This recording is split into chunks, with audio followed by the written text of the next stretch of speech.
हास्ते नि बुस्कां by election न नाहारै कक्ते सालनि फुंगो हास्तेव फाइका आसामनि मन्त्री अग्रा हिमन्त विश्व शर्मा फाइने 23 जुन सालमारि हास्ते नि काइब्री विधानसभा आचुक थायो बाई इलेक्शन नि बोर्ड नाहार जागानो ब बीजेपी बदलनि अंगै बातायानो अ सालाव आगरतला बिरखुं खलाव बन लामसुलाइका मन्त्री सुशान्त चौधरी ते बदलनि आदं रक बिनि हास्तेव फाइमान तयै कचा मन्त्री अग्रा विप्लव कुमार देव तामा साका फाइति खराइनाय लेनाय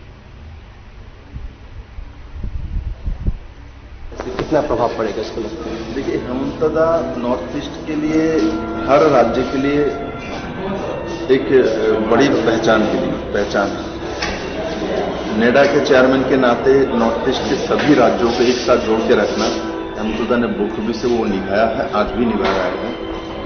और त्रिपुरा 2018 में हेमंतदा के मार्गदर्शन में हम लोगों ने काम किया था। इलेक्शन प्रभारी हेमंतदा ही थे और आज भी 4 बाई इलेक्शन हमारे यहाँ है, हेमंतदा आए हैं। इससे त्रिपुरा के लोगों को भी बल मिलेगी, त्रिपुरा के भारतीय जनता पार्टी यूनिट को भी बल मिलेगी। और हेमंतदा एक रणो कौशली है, प्रमाणित है।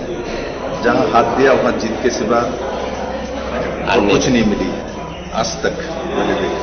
तो मैं आपके माध्यम से यही बताना चाहता हूं, हमारे 4 जो बाई इलेक्शन हो रहा है वो 4 सीट हम लोग जीतने वाले हैं।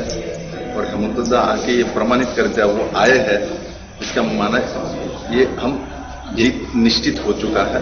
कितने वोट से जीतेंगे वो अलग विषय है, वो जनता के ऊपर निर्भर करती है। और ये हमारे भारतीय जनता पार्टी और त्रिपुरा के लोगों के लिए जो एक पॉजिटिव सिंबल लेके हेमंतदा हर बार आता है, इस बार भी वही लेके आए हैं। और मेरा पूरा विश्वास है हम सब मिलके चारों इलेक्शन बहुत अच्छी तरह जनता का आशीर्वाद लेके माननीय मोदी जी के नेतृत्व काम करने का रास्ता तैयार किया, उसको और भी शुभ।